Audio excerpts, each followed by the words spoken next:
Bismillahirrahmanirrahim. Assalamualaikum warahmatullahi wabarakatuh. Apa kabar anak-anak semuanya?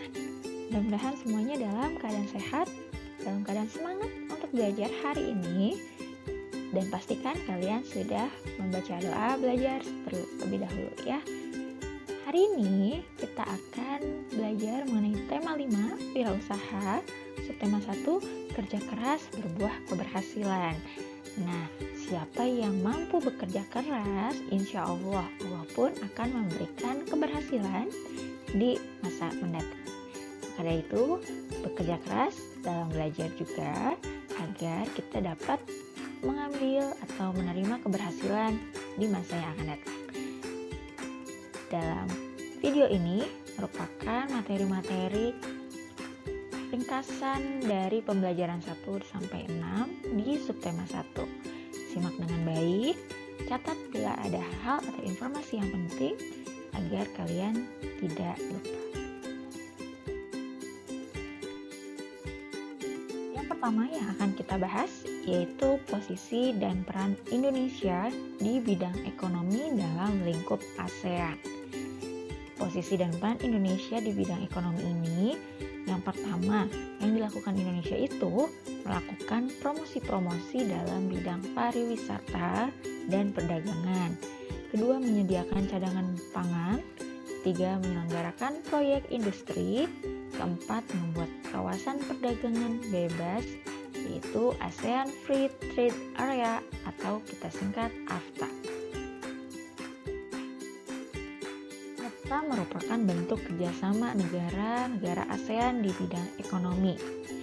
Nah, kerjasama tersebut berupa pengelolaan produk lokal yang ada di negara-negara ASEAN. Bagi Indonesia, kerjasama tersebut dapat meningkatkan pendapatan negara dan mengurangi angka pengangguran. Selanjutnya, peran dan posisi Indonesia di bidang ekonomi dalam lingkup ASEAN. Ada pertukaran-pertukaran yang dilakukan dalam memenuhi kebutuhan masyarakat Indonesia. Ada pertukaran sandang, pangan, dan papan. Pertukaran sandang, Indonesia menjual batik-batik buatan perajin Indonesia ke negara-negara di ASEAN. Indonesia juga mengekspor kain wol dan kapas yang merupakan bahan baku pembuatan pakaian. Indonesia mengimpor mesin-mesin pembuat pakaian berskala besar dari Singapura. Indonesia juga mengimpor benang sintetis dari Malaysia. Ini merupakan kegiatan-kegiatan pertukaran sandang yang dilakukan Indonesia di bidang ekonomi dalam lingkup ASEAN. Kemudian pertukaran pangan. Nah, hasil pangan di Indonesia seperti tepung tapioka, lada, dan kina itu diekspor ke Singapura. Sementara itu, kopi dan sayuran diekspor ke Malaysia. Indonesia mengimpor hasil pangan seperti beras, gula, buah-buahan, dan madu dari Thailand dan Filipina. Selanjutnya, pertukaran papan. Hasil hutan di Indonesia itu sangatlah banyak. Seperti kayu-kayu itu banyak yang diekspor ke negara ASEAN, seperti kayu jati ke Malaysia, kayu lapis ke Thailand, dan kayu mahoni ke Singapura. Selain itu, semen putih sebagai bahan baku pembuatan rumah diimpor dari Filipina. Itu merupakan pertukaran papan, bahan-bahan pembangun atau kita sebut papan ya, pembangunan rumah, pembangunan gedung, dan lainnya. Nah, dari wirausaha yang kita pelajari, tentunya banyak sekali wirausaha yang beragam di lingkungan sekitar kita. Keberagaman wirausaha di lingkungan sekitar ini kita dapat lihat di lingkungan kita masing-masing. Banyak pemilik-pemilik usaha yang dengan beraneka ragam usaha yang dia lakukan untuk memenuhi kebutuhannya. Nah, antar pemilik usaha atau masyarakat harus menghargai keberagaman kegiatan wirausaha yang ada. Keberagaman tersebut bermanfaat karena dapat memenuhi kebutuhan masyarakat. Misalkan, contohnya, pedagang bakso membutuhkan bahan baku berupa bakso. bakso ada yang dibuat langsung oleh pedagangnya ataupun dia membeli dari pengusaha pembuat bakso. Itu jadi saling keterkaitan antara wirausaha. Nah, coba menurut kalian pengusaha apa saja yang terlibat dalam kegiatan usaha berikut ini? Kegiatan dalam foto ini merupakan kegiatan usaha es durian. Nah, menurut kalian pengusaha apa saja yang terlibat dalam kegiatan usaha berikut ya? Keberagaman wirausaha dalam kehidupan sehari-hari kita juga, itu setiap wirausaha atau para pengusaha tentunya ingin mengembangkan usahanya agar semakin maju. Tentunya dengan usaha kerja keras dan semangat pantang menyerah merupakan salah satu sikap yang dapat membuat seorang pengusaha menjadi maju, berkembang pesat, dan kemudian sukses. Coba sekarang bayangkan bila kalian menjadi seorang pengusaha makanan. Kemukakan pendapat kalian, sikap apa yang harus kalian tunjukkan dalam menjalankan usaha tersebut.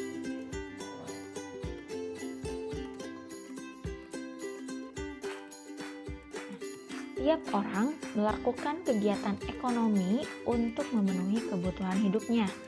Ada yang bekerja dengan orang lain, ada juga yang bekerja atau membuka usaha sendiri dengan berwirausaha, dan ada juga yang bekerja dalam sebuah instansi ataupun lembaga.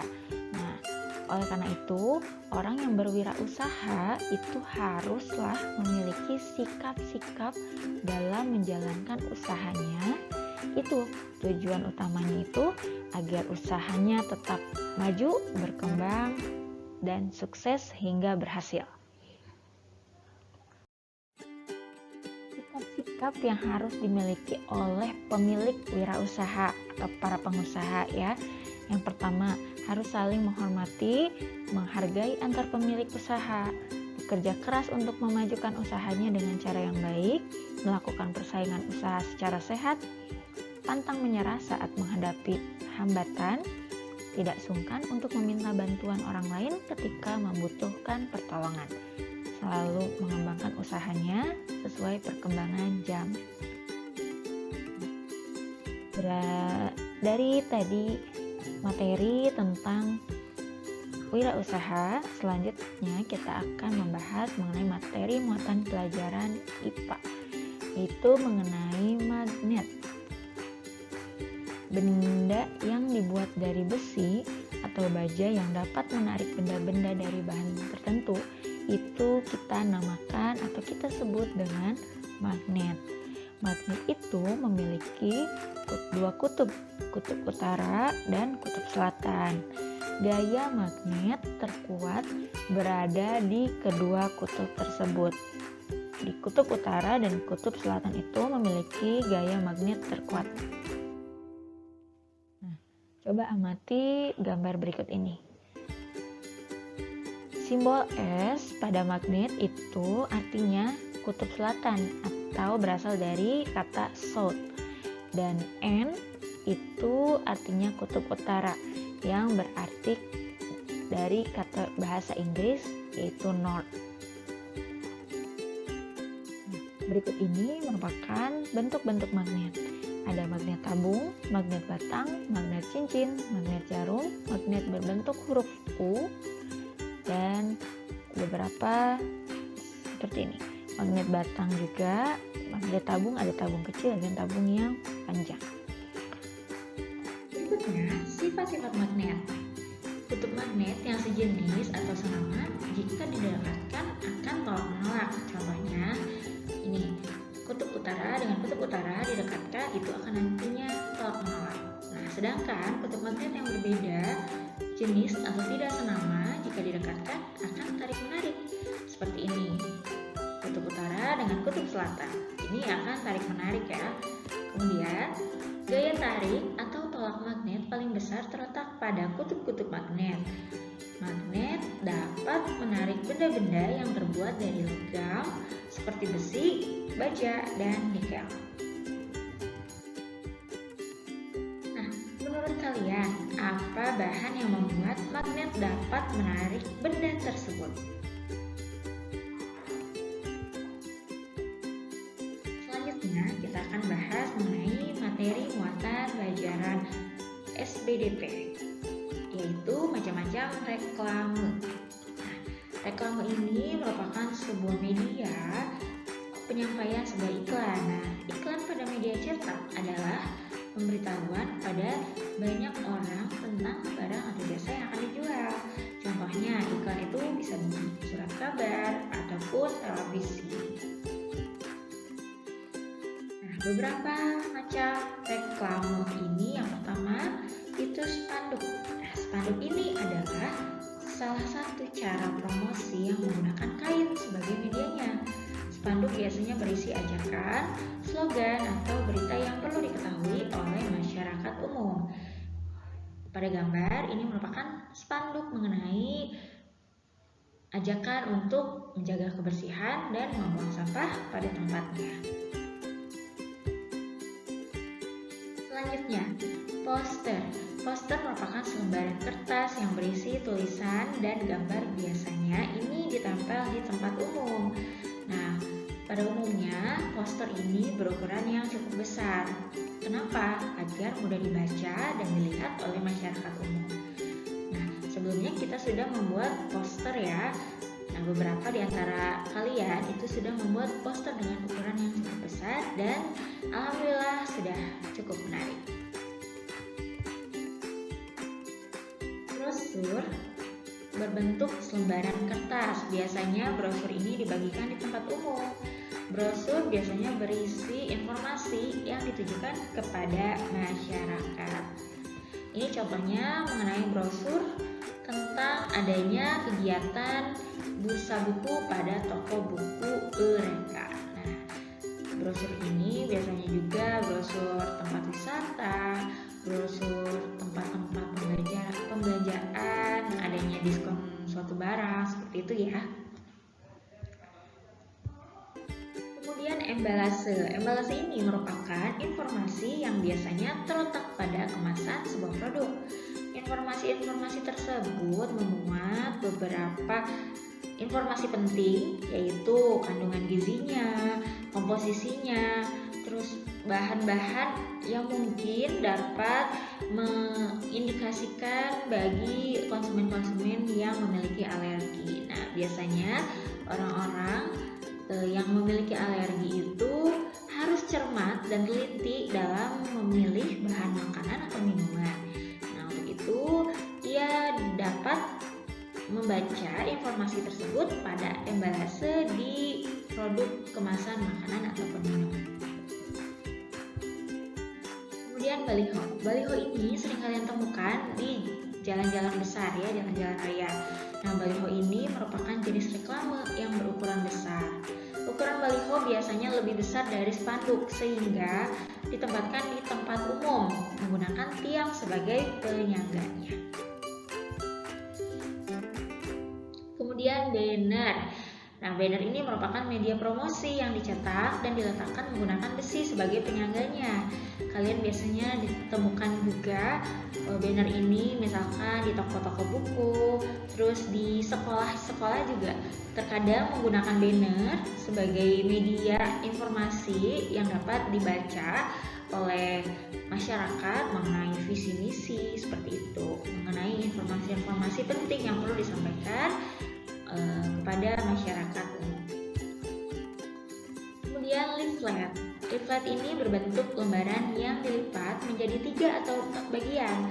Leaflet atau pamflet ini digunakan untuk mempromosikan sebuah produk atau memberikan informasi terkait sebuah informasi barang atau jasa kepada masyarakat. Nah, biasanya kalian temukan nih leaflet-leaflet ini mengenai tempat wisata ataupun promosi-promosi penjualan rumah, seperti itu.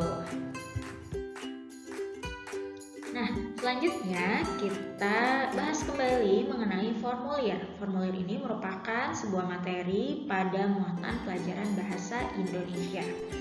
Nah, Formulir ini merupakan secari kertas ataupun selembar kertas, bisa lebih dari selembar juga bisa. Nah, ini merupakan berisi isian pertanyaan tentang data diri. Umumnya, data diri yang harus diisi dalam formulir antara lain nama lengkap, tempat tanggal lahir, umur, kelas, alamat, dan hobi. Nah, data diri dalam formulir ini tidak selamanya sama.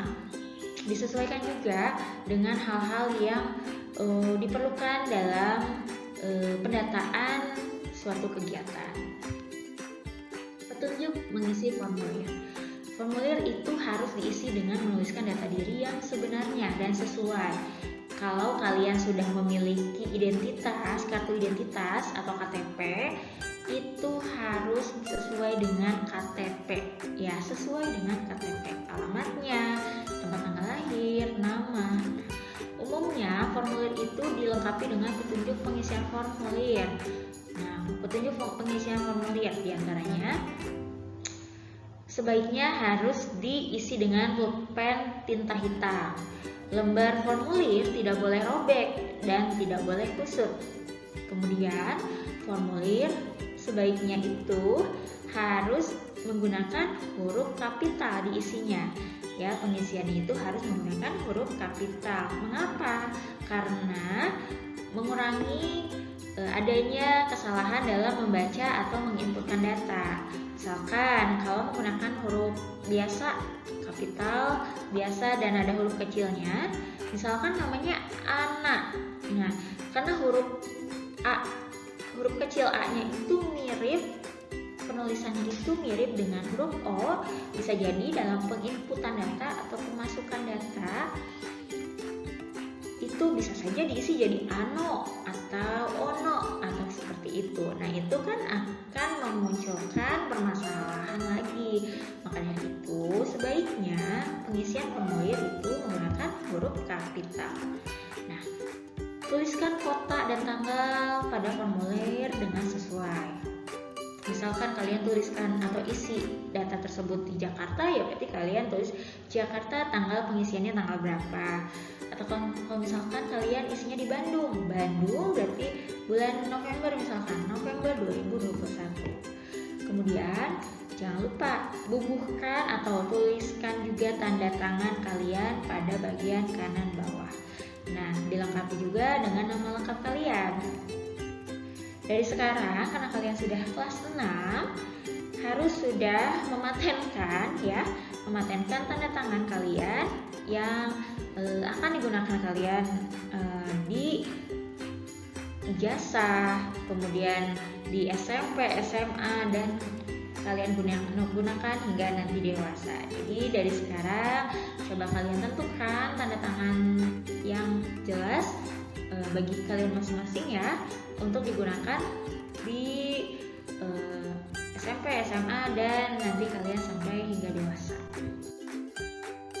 Kemudian melengkapi formulir dengan data diri ini itu harus sesuai dengan keadaan sebenarnya, juga harus dengan keadaan terkini. Misalkan ditanyakan tinggi badan atau berat badan, diisinya harus tinggi badan saat itu, bukan saat 2 tahun sebelumnya ya. Misalkan tinggi badan 2 tahun sebelumnya masih 120. Nah, mungkin kan keadaan saat ini tingginya sudah beda, sudah naik misalkan jadi 130, seperti itu. Harus sesuai dengan keadaan sebenarnya saat ini. Nah, data yang diperlukan dalam mengisi formulir itu berbeda-beda sesuai dengan kegunaan formulir yang diisi ya. Perhatikan contoh formulir berikut ini. Nah, pada formulir ini Ibu koreksi ya. Tadi pengisian formulir itu sebaiknya harus menggunakan huruf kapital. Ini masih huruf biasa. Tidak salah, tapi sebaiknya untuk menghindari kesalahan itu sebaiknya kalian menggunakan huruf kapital dalam pengisiannya. Nah, kamu sudah belajar mengisi formulir sesuai data yang sebenarnya. Sekarang coba kalian membuat formulir sendiri terkait suatu kegiatan bebas dan kalian lengkapi dengan data diri kalian yang sebenarnya sesuai dengan keadaan saat ini. ya, kalian buat formulirnya dan juga kalian lengkapi data dirinya. Sekian penjelasan dari Ibu, mudah-mudahan dapat menguatkan pemahaman kalian di tema 5 subtema 1 ini. Jika ada yang ingin ditanyakan, Ibu sangat persilahkan. Terima kasih atas perhatiannya. Wassalamualaikum warahmatullahi wabarakatuh.